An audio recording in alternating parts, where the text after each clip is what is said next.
So to those wondering, I make potatoes, 2 fried eggs over medium, that's the goal. And then a bagel, which I actually have here toasted with cream cheese. It's got to be whipped because I don't like normal cream cheese. And I thought I'd kind of have some fun with it this time. So I don't know if that's focusing or whatever, but garlic and herb, why not add a little bit of pizzazz to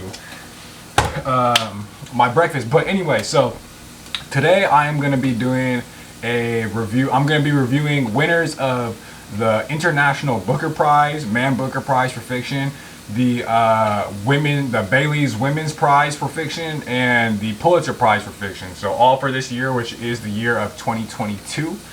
So I got the books right here, and I'll just go through them right now. So right now I am in the process. I just started reading Tomb of Sand. I got some thoughts, but I'm not going to tell you until I do the little review segment of it. So let me actually bring it up for you here. So this is Tomb of Sand by Gitanjali Sri, translated by Daisy Rockwell. As you can see, this book is fat. It's got like over 700 pages, and yeah, like I said, I ain't gonna say anything till I until I do that section of it. So Tomb of Sand, the Booker.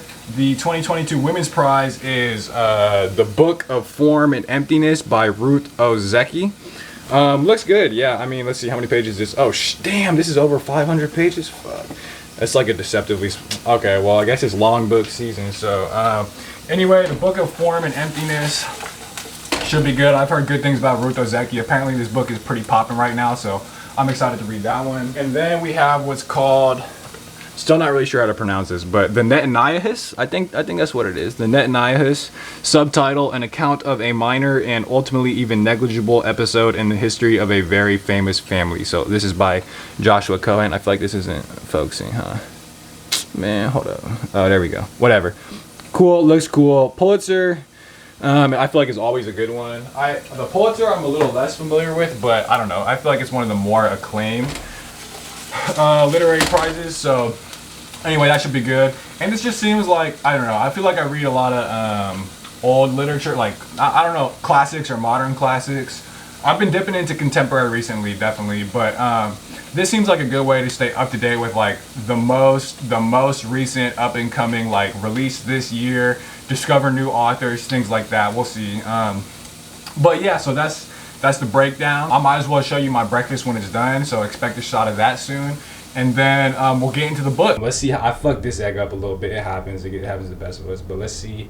This is the test. Is it ooey? Oh yeah, that's the shit right there. Down to a science. Okay, yeah, so I'm finna go eat my breakfast right now, and then I will return very shortly to be discussing Tomb of Sand, the 2022 Booker Prize.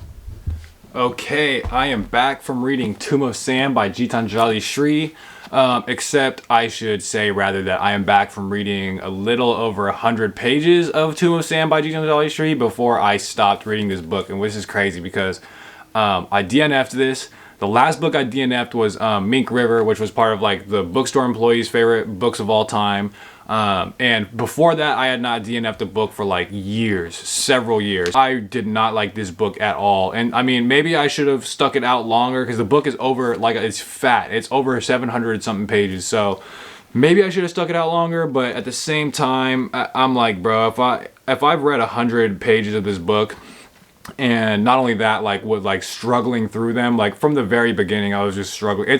And so there's that. It's like that's already like red flag. And then number two is just like it doesn't even have to do with the story, although there's not even I'm only like 100 something pages, nothing has happened, there is no story here. There's like the very beginning of one, and like that's the thing, I don't feel like I know any of the characters, nothing has happened like plot wise. Just like most of this book is filled with the shit that I'm about to read you, which is so it's not a problem with the story, if there even was a story there. The problem is the writing style for me, and it's like that it's not going to change at any point. And I just the prospect of reading 600 plus more pages of the type of stuff I'm about to read you just did not work. And the reason I don't like her writing style, and this could be somebody's complete cup of tea. Like I'm going to read these passages. I think some people might be like, wow, I loved that. Like, what was the problem? That was great. For me, this is like the type of writing style that I hate, where it's like kind of similar thing with poetry, where it's just like big, it's pretentious. It really is what it is. It's just like these big words and these long, like pseudo-philosophical rambling musings that just go on, and there's these tangents, and it's just like I can show you better than I can tell you. So whatever, colors, there's like this cane that has a lot of colors. Colors have a theatricality all their own. They don't come into being just because they exist. They don't come into being just because they exist. They can lie in place, buried. Colors can lie in place, buried. When the breath rises softly, glides around here and there, only then do colors shift. They blink, look about, giggle, crack up, cry out, no commas, giggle, crack up, cry out, act childish or prance romantically, lie down dead, rise again. Then they swing into action as though they hadn't been there before, even though they had indeed existed. What was just said, bro? Seriously, what was just said? I'm not even gonna harp on it anymore. But anyway, so it's like 100. I got through 100+ pages of that, and again, the whole time I was just like kind of kicking and screaming, as they say. And there were good aspects of this book. Like the coolest thing I got from this so far was like she had been kind of hinting at introducing like this criticism of like colonialism and imperialism and capitalism, and like a critique but also celebration of Indian culture. I was kind of getting that, but it wasn't enough. It was not nearly enough to keep me sort of invested to finish this book. And maybe I'm wrong. Like a lot of books take like a good, like some of the books don't heat up until they're like a third of the way through or whatever, but I'm not about to read fucking hundreds of pages to see if maybe hundreds more pages. I already read over 100. That's a pretty good chunk. But yeah, like even if the story gets good, she's like fundamental to her writing style, I think, is the type of stuff I was just talking about. So that's going to be there throughout the whole book. That is not, I just sort of wake up dreading like reading, you know, like this morning I was like, okay, let me give it one more sort of like, let me get one more good read session. And I opened the book. And I was just like, I just closed it right. I'm like, honestly, no, bro. The feeling I just got opening this book, like this, like, anyway, now I'm just talking shit, so I'm just going to stop. But you understand. And there were good elements to this. And let me just say right off the bat, it won the Booker. It won the 2022 Booker Prize, International Booker Prize, which is judged by people who truly know their book. I think that what this is coming down to is a difference in taste. But anyway, if you've read this book, whatever, let me know. But there will not be a full book review on this because I did not read it. And it gets a failing Big Nate grade. But anyway, up next, we are going to be doing the Book of Form and Emptiness. So I will see you then. Okay, as promised, we are back to talk about the Book of Form and Emptiness by Ruth Ozeki. And the Book of Form and Emptiness is the book about this 13-year-old boy named Benny who, after like this tragic and absurd death of his father, he begins to hear voices. He begins to hear voices coming from like objects. And it kind of just slowly starts driving him crazy, and he's not able to function. He can't pay attention in school. He can't tune the voices out. He can't tell what's real from fake. And eventually he is able to find solace in the public library, like this quiet place with order, and everything is nice and hush. And it's at the public library that he meets these two kooky characters, Slavoj, who's like, of course, this homeless philosopher poet, the bottle man, the bee man. Okay, sorry, the garbage truck just came away. But he meets this homeless philosopher poet dude, and then he meets this girl named Alice, who also known as the Aleph, which is based off of a Borges story. So, and eventually he goes to meet his very own book. Like the book in this character is a book, and like, which I thought was one of the cooler aspects of the story, where it's like Benny and the book are like literally having a dialogue. Like there's a dialogue taking place between them throughout the entire story, which I thought that was pretty cool. So in terms of plot, that's like roughly what it's about, although plot wise it was kind of like a little bit all over the place. It did feel a little scattered, but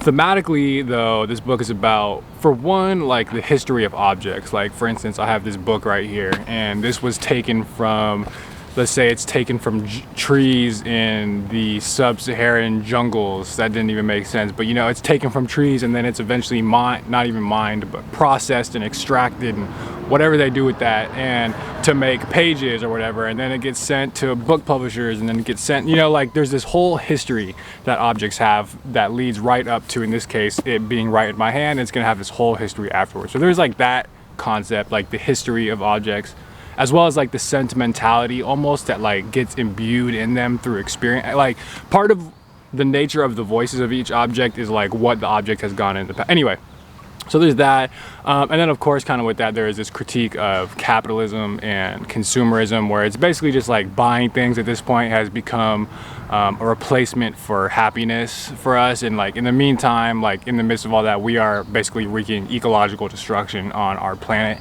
So there's like that whole thing, and then also I would say a big theme in this book is actually the power of story itself, the power of books and literature to give form to something that is otherwise formless, like our thoughts in our own head and our thoughts in our own experience. So to give form to things that otherwise don't have form, and also the power of literature just in general to contain this infinitude of knowledge, which is I think especially relevant to the Borges references, which I haven't read. But anyway, overall though, so that's all fine and well, right? But this book gets, I'm gonna say like a C+ for me. It was good. There were definitely good elements to it, but overall, I found it very underwhelming. Like this is a basically 550 page book that I walked away with feeling like I really just didn't take much away from it at all. Like this video was supposed to be, I figured this would be like a surefire way of reading some of the best, like most elite contemporary literature that's being published today. And I mean, I finished this one, which is more than I can say for Tuma Sand, but I found this like vastly underwhelming. Wasn't necessarily bad, like I don't really, I guess, regret reading it except insofar as I could have read like a better book. But yeah, and I will say too, I think my rating, if you're anybody else, your rating would probably be higher. There's things I didn't like about her writing style and just the structure of the story. I'll get into all that. I'll get into specific criticisms of my book review, for watch out for all that. But honestly, it's probably higher for anybody else. But given that this is Big Nate's book reviews, this book gets a C+ for me. So I'm gonna argue we're 0 for 2. This was like the 2022 Women's Prize in Literature. This should have been like at least an A. But anyway, better hopes, I guess, for the Netanyahus or the Netanyahus. I actually don't know what it's called, like officially, but I guess we'll just hope out for that. Third time's a charm, I guess. But anyway, I'll see you on the other side.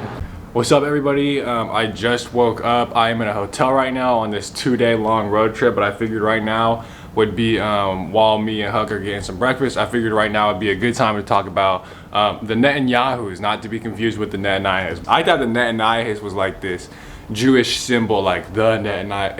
It's like a family. It's like the Netanyahus. So the Netanyahus as a book is about this guy, basically Reuben Blum, who is asked by his school, and Reuben Blum, by the way, is a Jewish historian, not to be confused with a historian of the Jews. His work on history is completely unrelated to anything about Jewish history. But he is, by the request of his school, for a prospective employee, for a prospective faculty member, is going to be chaperoning and hosting this individual during his weekend at Corbin College. But the individual who comes down is actually Ben Zion Netanyahu, which, if you recognize that name, will know he is a very real historical and political figure. I had never heard the name before, so I won't get into spoilers about this stuff, just because I think it is an interesting experience to go into this book not really knowing the people, because then I think there's a lot of elements in this book that mix fiction with like non-fiction, and not even to mention too, just straight up like there's almost like lecture components to this book where it'll be told in lecture style, but in a very interesting and readable way, but giving you very real history about the Jews and the Jewish plight, which I'm not gonna lie, bro, the Jews had it pretty bad. I'm not like, obviously there's the Holocaust and everything, but the Holocaust, and that's kind of a theme in this book, the Holocaust was just one iteration of several what seems like endless cycles of oppression. Like, it seems like for as long as there have been Jewish people around, they have been there to be oppressed. And it's almost like one of the themes of this book is that Jewish people literally are there for depression or oppression. And there's a part in this book where he talks about how, long story short, Jewish people actually started converting to Christianity, but then they like flipped the script, and this had something to do with the Inquisitions. Basically, long story short is like they weren't even cared about the Jewish people and their religiosity or anything like that. Really what it is Jewish people are there to be objects of oppression. Which makes all this sound like very heavy-handed, very woke, but if anything, this book is actually like, it's low-key like anti-woke, and it's very critical of cancel culture or whatever, like whatever you would call this kind of like hypersensitive age. And he has this really interesting line here where it's like people have become so offensive to everything that they have become intolerable. Like, so anyway, you mix this element, and by the way, so like the overall actual plot is just like, it's almost like hijinks, like kind of absurd, definitely absurd, and at many points actually very funny. But it's like, it's Ruben Blum and his family kind of interacting with this parallel, this mirror of the Ben Zion family, who, by the way, one of Ben Zion Netanyahu's children is going to grow up to be Benjamin Netanyahu, who is going to be one of the first Israeli prime ministers, I think. So anyway, this book is, like I just said, is a very, very interesting, and I would argue postmodern, especially kind of towards the end, these meta-textual elements. But this book is a very interesting blend, combination of fiction, just kind of like normal, any like literary fiction, also nonfiction, following true people and historical events, and then again, like I said, almost like lecture component, where it's straight up. There are points in this book where the form of it literally is in lecture style, and just all throughout this, you're getting a whole bunch of new and kind of seemed baked into the whole story is this this new perspective, or at least for me it was, and I learned a lot more about Jewish history, but again, kind of mixed in with this and what I found to be a very highly entertaining and comedic. Like, there were several points in this book where I like laughed out loud, but all of that for a great book. And overall, I give this book a B+. So this was good. This was a successful award-winning book. My only like critique, well, I'll get into like critiques for the book review, but the main thing is it's just kind of short. It's like, which might be a plus for some of you guys, but it's like less than 250 pages, and I think this book would have easily been in the A range for me if it had been longer, and therefore like gone deep, explored these themes a little deeper and everything. But great book, totally glad I read this. And with that, this concludes the award winner circle, where I read winners of the International Booker, the Women's Prize, and now the Pulitzer. So I'm honestly arguing we're 1 for 3. We're gonna call it relatively successful because I really like this book. And yeah, I guess we'll try again next year. But yeah, I guess in hindsight, this project was a little underwhelming. So I'm curious if you have read any of the short list or long list for the Women's Prize or the International Booker that you think are better than the books I talked about. Let me know, because I don't know anything about the short list or the long list for anything. I'm purely reading the winners. So if there were good books or better books on there, let me know in the comments. If you read any of these books that I've just described, let me know in the comments. And with that, we are concluding another wildly successful installment of Big Nate's Book Reviews, home of the best book reviews, and I'm going on a like 10 to 12 hour road trip right now. So yes, wish me luck on that. But anyway, thank you for watching Big Nate's Book Reviews, home of the best book reviews.